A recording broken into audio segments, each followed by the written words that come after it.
Buenos días, Alfredo, y buenos días a todo el Ecuador. A ver, revisemos el mandato popular de la consulta del año pasado sobre el proyecto de ley de comunicación.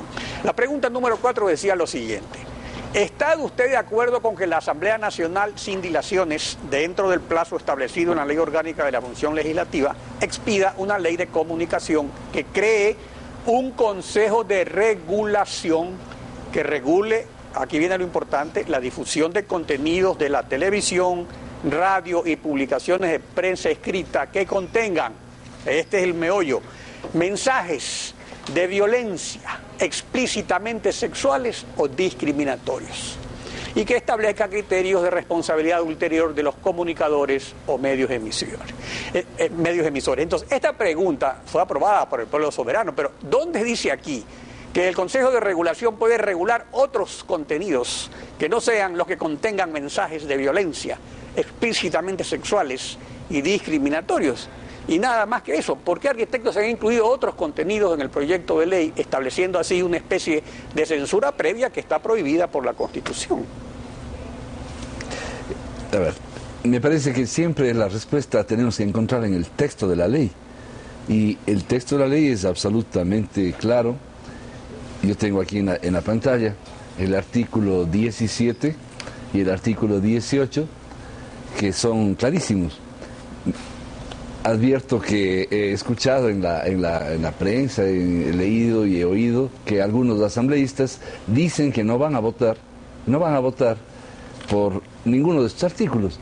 Quedará en ellos y quedará el Ecuador absolutamente. A ver, arquitecto, claro. ¿pero qué es lo que dicen los artículos? Porque este tema es que es importante, porque como fue hace derecho a un la año la libertad de consulta expresión. popular, a veces se habla de la Claro. consulta, que hay que aprobar esto, pero ahí lo que dice, lo que ordenó el pueblo es esos tres aspectos.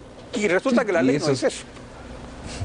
No dice tampoco nada más. Lo que está clarísimo es que la ley, en el 17 dice que hay derecho a la libertad de expresión y opinión.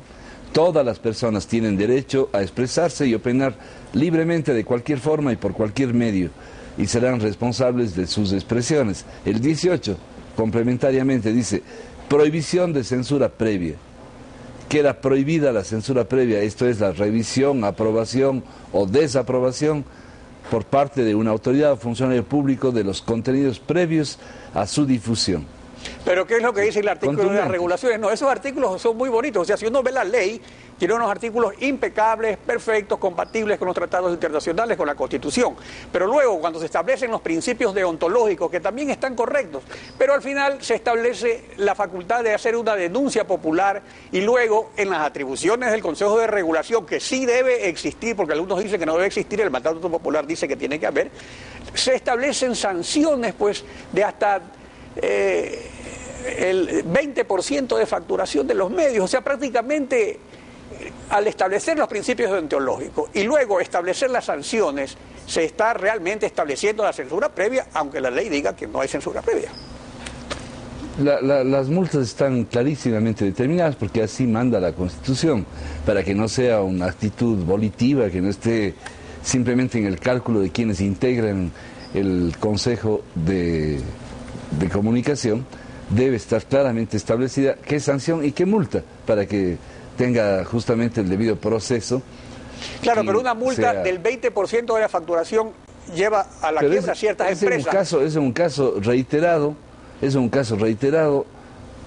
es 10, no 20. Ya 10, es 10%. pero que después aumenta. Pero ¿qué es lo que ocurre? Pongámonos el caso de los dueños de los medios, porque aquí siempre se maneja este criterio del dueño del circo. Entonces, como diciéndole a los demás, que incluso los políticos, los periodistas, ellos no tienen nada que ver, vamos con el dueño del circo. Entonces, si le dicen al dueño del circo, lo que mañana venga aquí a decir el arquitecto Cordero o el doctor Pino Argote o quien sea, y si eso no le gusta al Consejo de Regulación, le clavan entonces la multa del 10% de la facturación al medio. Es que entonces, no es el dueño así. del medio, de cualquier medio, de cualquier, aunque sea de una radio, de un pueblo, no va a querer publicar nada que pueda disgustar al gobierno. Ese es el problema. Pero, Alfredo, es que eso no está en ninguna parte. Es que lo que usted dice no está en ninguna parte, ni va a estar en ninguna parte. Perdón, y la multa, pero usted me está diciendo que no, está la multa, yo le digo cuándo opera la multa. Yo soy afectado como ciudadano, publica algún medio escrito una información que yo la puedo demostrar que es falsa y pido que rectifiquen la noticia.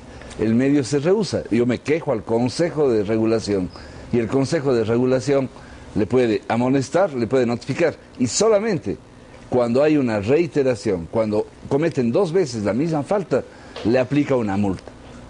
Eso es todo, no hay más multas. No hay más multas para bueno, con una multa tan alta tema. Es suficiente para ponerlo a temblar a, claro, a los dueños de todos los medios. Ahora, pero es el 10% de la facturación mensual. Depende del medio. Es que sí, puede exacto, quebrar, es que un medio pequeño peor todavía quiebra. Bueno, en este proceso, ahora viene la parte política. Lo que destaca es la intención de Alianza País de utilizar a la ley de comunicación como un instrumento para consolidar un poder realmente total. Pues con las disposiciones legales vigentes, es suficiente para regular lo que se dice que se quiere regular en la consulta popular, o sea, esos contenidos de violencia, sexistas, etcétera. Entonces, yo le pregunto, ¿se puede considerar compatible con los principios de la Revolución Ciudadana una legislación punitiva que criminaliza a todos los sectores ciudadanos mientras el sector público goza de inmunidad? Porque fíjese usted, aquí hablan de la criminalización de la protesta social, ahora se criminaliza la cuestión de la libertad de expresión, se criminaliza lo del seguro, se criminaliza todo, pero resulta que cuando se quiere hacer un examen, por ejemplo, de la conducta de un ministro, entonces no se puede. Cuando se quiere hacer el examen de una conducta de un legislador, tampoco se puede. Cuando el presidente injuria a alguien, hay que pedirle permiso al Congreso y a la Asamblea, y tampoco se puede. Entonces estamos en un país donde los ciudadanos estamos en la lona. A ver, pero no, eso no está en la ley de comunicación. Los temas... Este es el sistema que hay. Ya, pero no tiene nada que ver con la ley de comunicación, porque ese es el defecto que hemos tenido en este debate. Es decir, la ley de comunicación ha sido el espacio en el que todos los temas que quieren, en este caso, exigirse rectificaciones del gobierno, todas las críticas que le quieren hacer al gobierno, terminan imputándose a la ley de comunicación. Yo creo que la ley de comunicación es de las mejores que hoy día podemos revisar en cualquier país latinoamericano.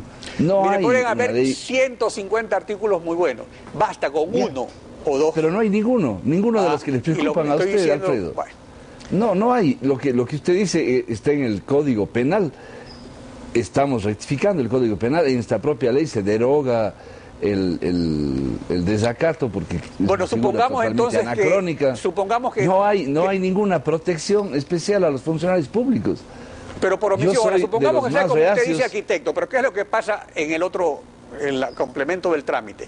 Que ha ocurrido en muchas ocasiones que los proyectos de ley aprobados por la Asamblea con amplia mayoría de 2/3 han sido modificados en extenso por el veto presidencial y luego no ha habido la mayoría necesaria para insistir en el texto aprobado por la Asamblea. Y esto se justifica señalando que el presidente es colegislador, lo cual es cierto y es correcto.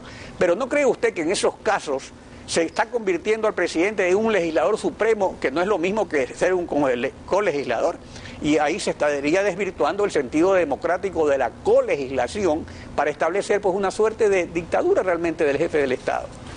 Así es, pero el origen que tenemos nosotros como legisladores, y cuando dije así es, el proceso es así, hay colegislación, no estoy diciendo que el presidente está convertido en el único legislador. Ha habido un solo caso en el que existió una votación de más de 100 votos, que fue la ley de servicio público, y el momento de votar, especialmente compañeros de nuestra bancada, nos dividimos en la votación, porque habían y se levantó la policía visiones. Y se declaró en receso la Asamblea, sí, y finalmente todo lo que pasó en el 30 de septiembre en alguna medida está conectada con esa votación del día 29, pero no hay ningún otro caso, no hay. Y lo que sí le puedo contar es cantidades de casos en los que la Asamblea se ha allanado unánimemente con el voto de los 124 o de quienes estaban presentes. Claro, porque hay leyes que no son conflictivas, pero sabemos cuáles son las leyes, estas de las leyes de agua, la ley de tierra, pero la ley de comunicación. Usted ha oído como yo una teoría de algunos opositores políticos que están en la Asamblea que dicen que quieren hacer otra ley, que ni siquiera se haga en la comisión que está actual, sino que vaya a una comisión que es la de derechos colectivos, donde está toda la oposición, no hay uno solo del país. Esa ley, imagínense que puedan hacer. Bueno, pero el presidente la va a vetar, o sea, igual sería una estrategia para que no haya ley. Yo sé, en eso hay que ser claro, se necesita una ley, pero es evidente que falta la sensatez necesaria para llegar a un acuerdo de todos que incluya al presidente, y usted hizo un esfuerzo hace ya más de 2 años y lamentablemente hemos hecho un esfuerzo nuevamente el día. Yo resalto la propia actitud del asambleísta Tomás Ceballos, porque creo que es el que pone, en este caso, las condiciones para que cada uno votemos con nuestra conciencia, diciéndole al Ecuador por qué lo hacemos. En nuestro voto están las razones. Si yo voto en contra de la libertad de expresión, ¿de qué estoy hablando? ¿Quién me puede creer? Entonces, hay artículos que, como usted dice, deberían tener votación unánime, y los que no están bien estrictos, pues todavía tienen la posibilidad de cambiarlos. Pero luego el presidente lo va a cambiar con el veto, entonces ese es el problema. Ahora, ¿cuándo va a ser la votación, arquitecto? Ese es un imaginario. Según lo que usted prevé. ¿Se va a votar esta semana, la próxima? Esta semana no, porque ya debía haber convocado yo para el día jueves y está convocado con otro tema. Podría ser el día martes. La primera sesión de la próxima semana es el día martes.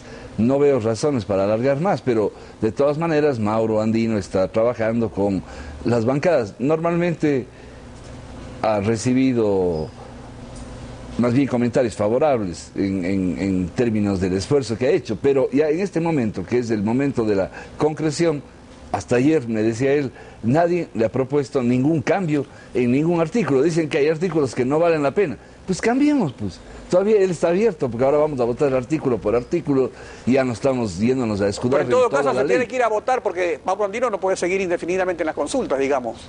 Y usted prevé que sería la próxima semana. Rato, yo le digo martes porque no, ya está convocada del jueves, porque tengo que convocar con 48 horas de anticipación, ya la he convocado. Pero de todas maneras, tampoco solo los martes y los jueves pueden haber sesión, podemos sesionar este viernes y en el momento en que haya la mayoría. Muy bien. Bueno, arquitecto, gracias por habernos solamente acompañado. un tema, usted tocó, dijo, los funcionarios públicos no hay cómo fiscalizarles. Ahí sí yo les aclaro. Yo mismo he hecho recién un proceso de fiscalización, algún día próximo usted me invita y hablamos. Pero ayer negaron un juicio político, pero no porque no queramos fiscalizar, pues, sino porque los supuestos fiscalizadores no tienen idea de lo que deben hacer, entonces se cae por su propio peso. Ahí sí hubiera sido realmente un sesgo que aprueben un llamado juicio político que no tiene ni pies ni cabeza, que no tiene pruebas, que no tiene imputaciones, que no tiene acusaciones, es decir, mandar papeles, recortes de prensa. No sé. Bueno, pero eso se cambió, fue al comienzo, después se cambió. En todo caso lo analizaremos en otra oportunidad y gracias por acompañarnos hoy en Contacto Directo. Gracias, Andrés.